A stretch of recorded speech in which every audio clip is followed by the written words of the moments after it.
Kemarin udah gue kasih tahu kan tentang sebuah kampung yang ada di Surabaya yang namanya Kampung Paneleh. Yang di dalam kampung itu beneran makam itu berceceran di mana-mana. Sampai kampungnya aja itu dijuluki sebagai Kampung 1000 Makam. Nah, ternyata kampung itu punya kisah mistisnya dan juga misteri yang beneran serem banget, coy. Lu tonton aja deh videonya sampai habis, gue ceritain semua. Serem-serem, serem.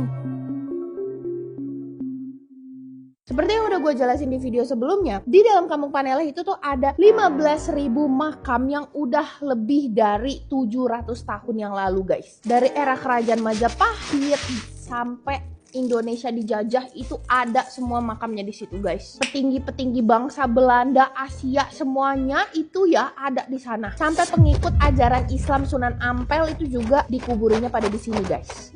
Udah rata, makan dulu baru cerita. Nah. Kalau baik banget ini.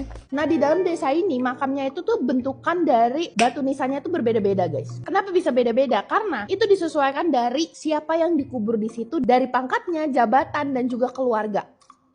Bahkan orang-orang yang dimakamin di dalam Kampung Paneleh ini konon itu nggak kayak pemakaman biasanya aja, tapi dia itu diadakan kayak parade pemakaman yang dimana mayatnya ini itu dibawa di atas kereta kuda, coy. Nggak kayak yang lainnya gitu ya, digotong sama manusia. Enggak, ini dibawa di atas kuda. Saking kerennya.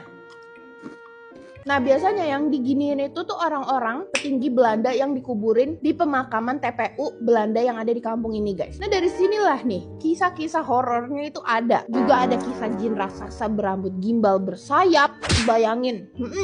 Dan juga perempuan di pohon asem. Kayak temennya nggak heran ya?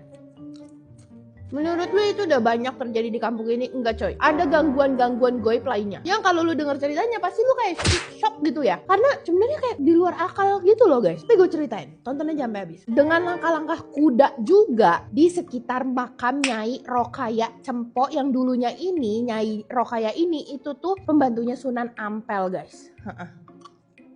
Tapi warga sekitar menangani hal ini tuh nggak yang kayak suatu hal yang negatif ya. Mereka cukup menghormatinya karena beberapa makam yang ada di sini itu beneran masih dirawat sampai sekarang sama warga kampung sana. Terus ada juga kisah gerobak abang tahu yang hangus, guys, sekitar jam 1:30 malam. Bapak-bapak penjual tahu ini tuh lewat di pemukiman itu, terus dia nggak sengaja nyenggol pusara makam, tapi bukannya dia minta maaf malah sompral, guys. Dia malah bilang kayak gini aja, masa diminta maaf buat apa? Terus nggak lama setelah itu, setelah dia pergi menjauh dari gerobaknya sekitar 10 meter, itu gerobaknya meledak dan hangus terbakar, coy. Gila, maksud gua kayak gila.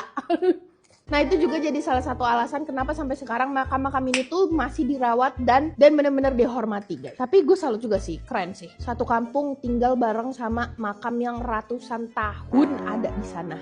Keren, coy. Coba deh, kalau lu pengen gue datang langsung ke Kampung Paneleh, komen ya, guys.